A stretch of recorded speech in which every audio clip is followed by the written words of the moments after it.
The Calcutta Cup is up for grabs once again. England versus Scotland at Twickenham. How good. Scotland are 4 from 4 the last 4 outings. These two teams have met. England with their tails up after a huge win over France in round 2. Can they use that confidence to finally get the Calcutta Cup back? Or will Scotland get the job done once again behind enemy lines? Before we get into it, let me know in the comments, how do you see this game playing out? What is your score prediction? What do you think of the teams that have been named? Let me know in the comments. Hit that subscribe if you haven't already. Let's get into it.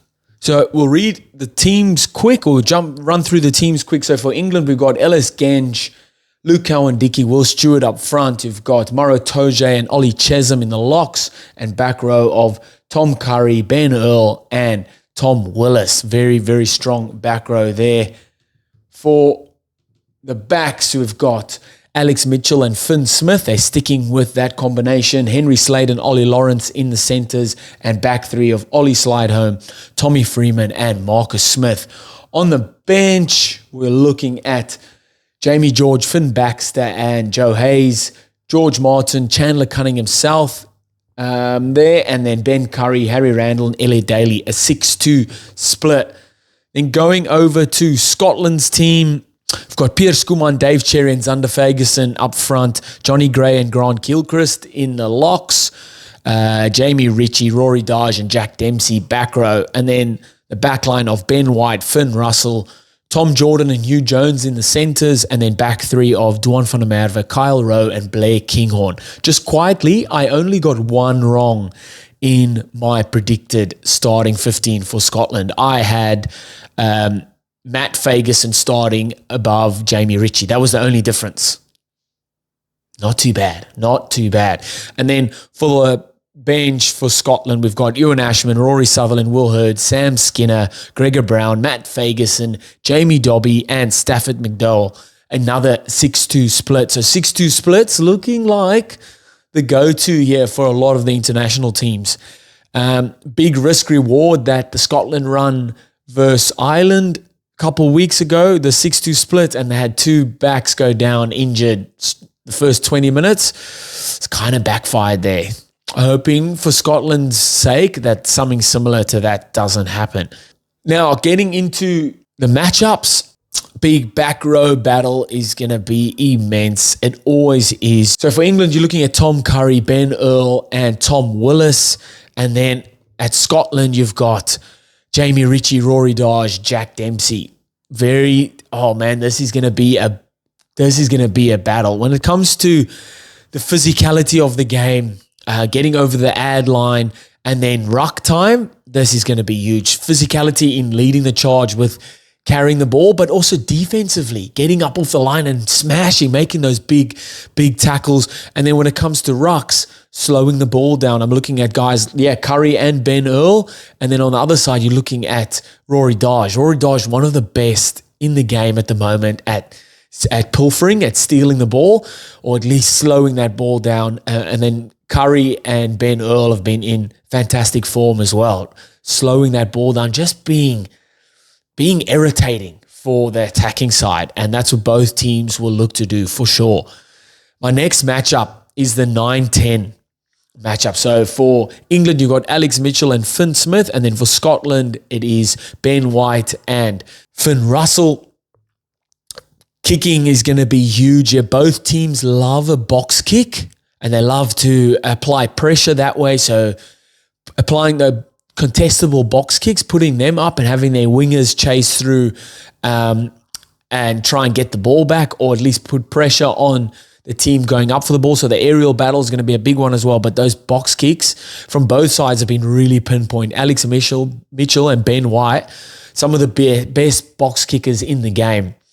So that'll be a big factor in this game. And then from the 10s, kicking out of hand, kicking off the tee, always super, super important. Directing their team around the park. And then obviously decision-making, when to run, when to kick, which way to play, which side of the ruck to play, which options to take. So are you hitting the forwards? Are you out the back? How are you directing your team in front of you? That's going to play a massive role in that. Obviously, Finn Smith with a man of the match performance versus France. And then the last time Finn Russell played, he got concussed. He was sent off for HIA test 20 minutes in and then didn't come back onto the field.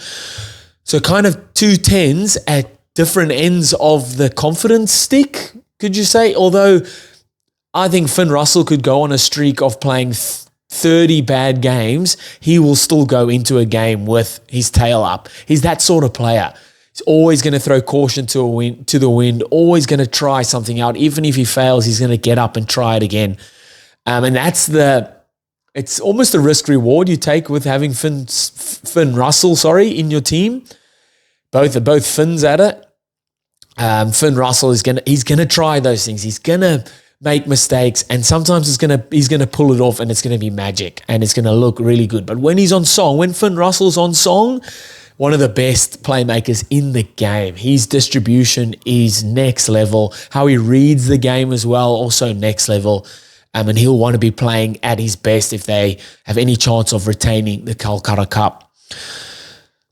The centres is going to be a big battle as well. So Henry Slade, Ollie Lawrence and Tom Jordan versus Hugh Jones.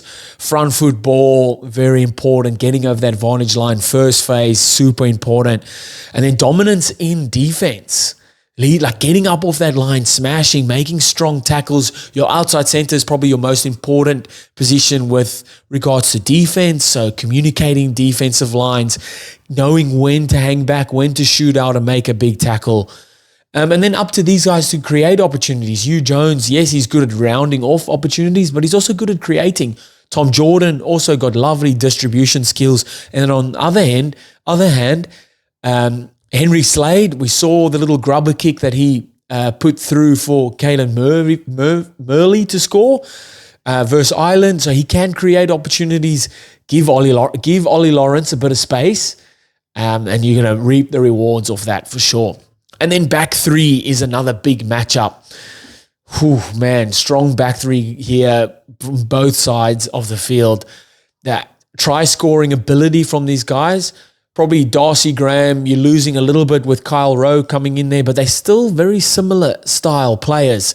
Very nippy, very light-footed, very quick, very well-balanced runners. And they'll be looking for these guys at these guys to come off their wing, look for work and create opportunities and score.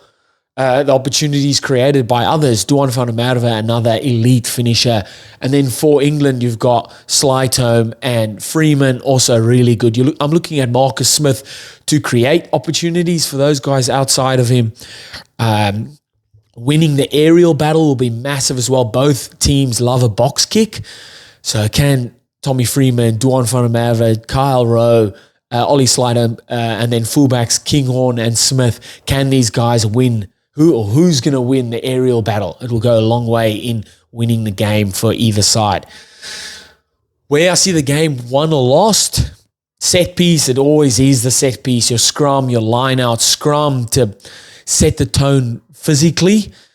Winning your scrum, super, super important. And then line out's your best attacking platform. Because the defense is 20 meters back, lots of teams love to start their attack shape off a line out. If you can get line out dominance, it oozes over not just on your ball, but it oozes over into attacking or stealing your opposition's ball as well. And they lose confidence in their own line outs. Their calls go to shambles and you're just having a field day taking their ball. And it's disrupting their attack as well. So set piece, a massive one. Taking opportunities, this in every game it is, especially in these big games, these big test matches where everything's on the line. There's jeopardy, there's decision making, everything is on the line. The crowd is going ham.